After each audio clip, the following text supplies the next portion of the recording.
Vous êtes fortement oint. Dieu Tout-Puissant a promis que vous seriez oint. Le mot même de chrétien, c'est le oint. Et parce que vous êtes oint, vous verrez cette manifestation dans votre vie dont je veux vous parler aujourd'hui. Chaque chrétien oint verra cette chose automatiquement. Vous n'avez même pas besoin de travailler pour cela. C'est juste là. Premièrement, chaque croyant oint parle de Jésus. Vous ne pouvez pas le garder à l'intérieur si vous êtes oint. Vous serez un témoin du Seigneur partout où vous irez.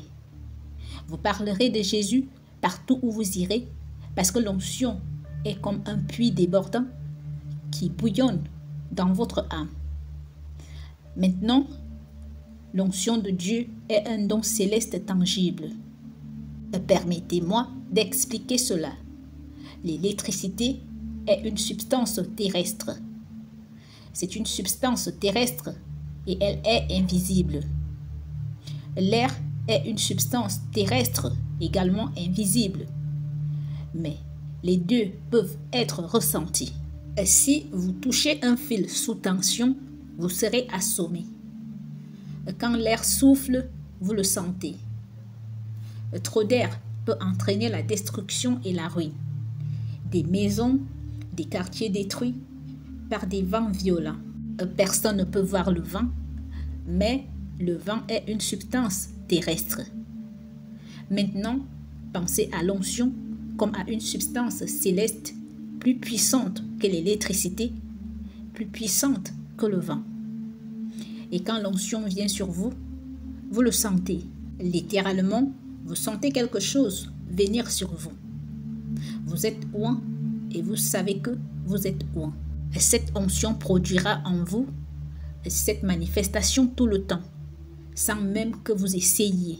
La première, c'est l'évangile. Jésus a dit, « L'Esprit du Seigneur est sur moi parce qu'il m'a oint.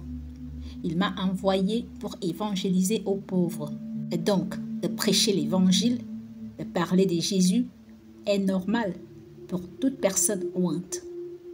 Quiconque ne parle pas du Seigneur, c'est parce qu'il n'est pas oint. La deuxième chose que l'onction manifestera à travers vous, c'est la fin pour la Bible, la fin de l'Écriture. Cette fin est surnaturelle. Qu'est-ce qui vous pousserait à ouvrir la Bible et à la lire si ce n'est l'onction? Qu'est-ce qui vous ferait la comprendre si ce n'est l'onction? L'apôtre Paul, qui était d'abord Saul de Tarse, n'a jamais vu Jésus dans les Écritures, jusqu'à ce que l'onction vienne sur lui et que la faim s'empare de son âme pour en savoir plus sur le Seigneur. C'est grâce à l'onction que nous ouvrons les pages de l'Écriture. Nous étudions et nous cherchons Jésus dans la Bible parce que nous sommes poussés par l'onction. Troisièmement, comme je l'ai dit, l'onction produit la faim. Sans faim, il y a la mort. Sans faim, il y a la maladie. La faim est le signe de la vie spirituelle. Tout comme la faim dans le domaine physique est un signe de santé. Numéro 3, dès que Dieu oint votre vie, quelque chose en vous veut bénir ceux qui sont malades en les guérissant. Vous voulez prier pour les malades. Vous voulez apporter la guérison. Dieu commence à sortir de vous une puissance de guérison. Vous pouvez être au centre commercial, à l'école ou à l'université et vous réalisez que quelqu'un est malade et vous allez juste lui imposer les mains. Il y a quelque chose en vous qui vous pousse à agir de la sorte. Quelque chose en vous vous pousse. Quelque chose en vous veut simplement aller bénir cette personne en la guérissant. Et vous regardez la personne et dites, est-ce que je peux prier avec vous? Parce que je crois que Jésus va vous guérir. Qu'est-ce qui vous pousse à agir de la sorte? Mais c'est l'onction L'onction produit un désir de guérison. Elle n'apporte pas seulement la guérison dans votre vie, mais la guérison à ce que vous touchez et bénissez. Et vos mains sont les transmetteurs de cette vertu et de ce pouvoir de guérison. Ils imposeront les mains aux malades. Et Jésus n'a pas dit qu'ils imposeront les pieds aux malades. Il a dit qu'ils imposeront les mains aux malades, pas leurs bras. Ils imposeront les mains aux malades et les malades seront guéris. Et Dieu a choisi vos mains pour transmettre le pouvoir des guérisons. Alléluia. Quatrièmement, dès que vous êtes oint, Dieu Tout-Puissant apportera la délivrance dans votre vie. La délivrance des captifs, Jésus l'a dit très clairement, pour guérir les cœurs brisés et apporter la liberté aux captifs grâce à l'onction. L'onction sur votre vie vous donne ce feu incroyable qui fait que lorsque vous voyez des gens liés, vous allez les délivrer hors de cet esclavage. Vous allez les sortir de ce lieu de ténèbres. Vous allez les sortir de leur fosse et vous les dirigez vers Jésus, votre libérateur. Et Dieu se servira de vous pour guérir les cœurs brisés et blessés, en faisant sortir des gens de leur prison spirituelle, les sortant de la drogue et de la toxicomanie, parce que cette puissance est en vous et à travers vous, travaillant pour la gloire de Dieu. C'est ce que l'on appelle l'onction, cette substance céleste divine et bénie qui n'est pas différente du vent ou de l'électricité, sauf qu'elle est céleste. Elle est invisible comme le vent ou l'électricité, mais elle est céleste. Et cette substance céleste est tangible et transmissible. Vous pouvez la libérer dans votre vie. La délivrance. Cinquièmement, l'onction apporte la prophétie. Dieu parlera dans votre vie à cause de l'onction. Dieu vous parlera à travers des rêves. Pensez-y. Quand vous avez été sauvé, à la minute où vous avez été sauvé, vous avez commencé à faire des rêves, où Dieu a commencé à vous parler à travers cela. Il ne le faisait pas auparavant. C'est l'onction. Dieu commence à nous parler à travers les rêves et les visions. Par cette similitude, vous avez l'impression de voir quelque chose ou de savoir quelque chose au fond de vous.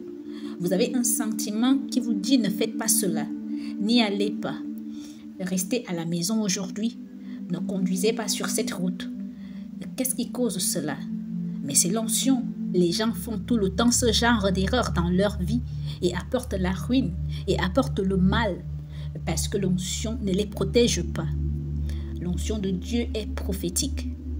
Dieu vous parlera. Dieu vous parlera à travers des rêves, des visions, des similitudes, des dons de l'esprit et des choses que vous sentirez dans vos tripes, des choses dont vous saurez qu'elles ne viennent pas de vous, des choses que vous saurez et dont vous ne pourrez pas défaire.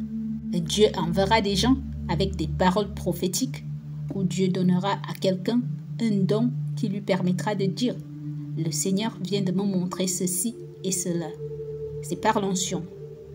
Eh bien, vous avez cela à cause de l'onction. Vous avez eu cela à partir du moment où vous avez été sauvé. Sixièmement, quand Dieu vous oint, vous ne pouvez pas vous empêcher de le louer. Vous ne pouvez pas vous arrêter de chanter pour le Seigneur. Vous vous surprendrez à chanter dans la voiture. Vous vous surprendrez à louer le Seigneur en marchant sur la route. Vous vous surprendrez à le louer dans un mauvais jour ou dans un bon jour. Et vous remarquerez alors que ce que vous chantez est un message de Dieu pour vous. Comment cela se produit-il? Grâce à l'onction. Alors qu'un non-croyant qui n'est pas oint, lui, il fredonne et il chante. Mais qu'est-ce qu'il chante? Des chansons mondaines. Et qu'est-ce qu'il fredonne? Quelque chose qu'il a entendu à la radio et qu'il aime. Mais il n'y a rien dedans qui vienne de Dieu. Il n'y a pas de message du Seigneur. Il n'y a rien qui les édifie.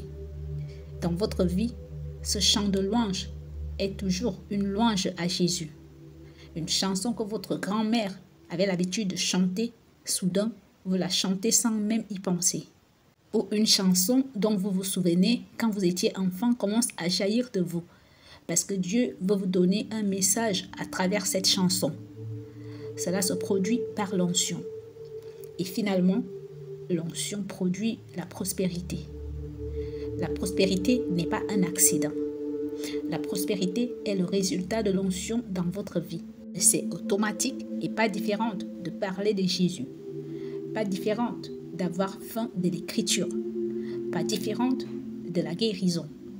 Pas différente de la délivrance. Pas différente de la prophétie ou de la louange. La prospérité est automatique dans votre vie. Tout ce que vous avez à faire, c'est de mettre le moteur en marche. L'essence est déjà dans votre réservoir. C'est ce qu'on appelle l'onction. Pensez-y comme ceci. Dans votre voiture, il y a de l'essence. Elle est pleine d'essence. C'est ce qu'on appelle l'onction. Mais Dieu attend que vous tourniez la clé pour libérer la puissance. La prospérité est donc déjà là. L'onction est disponible pour que vous puissiez prêcher et délivrer la parole, apporter la guérison, apporter la délivrance, apporter la prophétie et la louange. Elle est aussi là pour la prospérité. Maintenant, laissez-moi parler de ceci, parce que c'est si simple et si puissant. Pourquoi Dieu a-t-il béni Abraham financièrement? Comment se fait-il que Pharaon n'ait pas demandé le remboursement de l'argent dans Genèse chapitre 13? À cause de l'onction. Pourquoi Dieu l'a-t-il béni avec une telle abondance alors qu'il avait 400 serviteurs, des guerriers sur son personnel dont il devait s'occuper? À cause de l'onction. Pensez aux bénédictions dont Abraham a bénéficié. Des bénédictions incroyables. Isaac. Pourquoi Dieu bénirait-il Isaac et non Abimelech pendant la famine? À cause de l'onction. Pourquoi Dieu a-t-il béni Jacob lorsqu'il a fui son frère? Et Dieu l'a béni si puissamment qu'il est revenu très riche dans la Genèse 32, à cause de l'onction.